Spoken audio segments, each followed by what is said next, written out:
स्वागत है आपका एक और नए वीडियो में। इस वीडियो में हम जानेंगे डीएफएस का फुल फॉर्म अर्थात डीएफएस का पूरा नाम।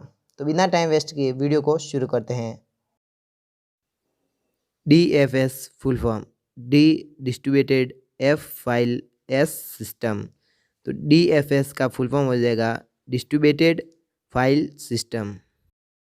अगर आप कंप्यूटर, मोबाइल और टेक्नोलॉजी से जुड़ी वीडियो देखना चाहते हैं, वो भी बेसिक से लगाकर एडवांस तक, तो इस चैनल पर आपको ऐसी वीडियो मिलेगी।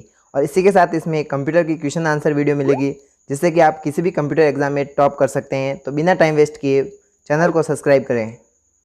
वीडियो पसंद आने पर लाइक शेयर ज़रूर करें और कमेंट करके बताएं कि वीडियो आपको कैसा लगा। इसी के साथ इस चैनल पर आपको मिलेगी कंप्यूटर, टेक्नोलॉजी और मोबाइल से जुड़ी हुई वीडियो। इसी के साथ कंप्यूटर की क्वेश्चन आंसर वीडियो, जो कि आपको हर कंप्यूटर एग्जाम में टॉप करवाएगी। तो तब तक के लिए सीखते रहिए ऐसा इंडिया के साथ। वीडियो देखने के लिए आपका दिल से धन्यवाद।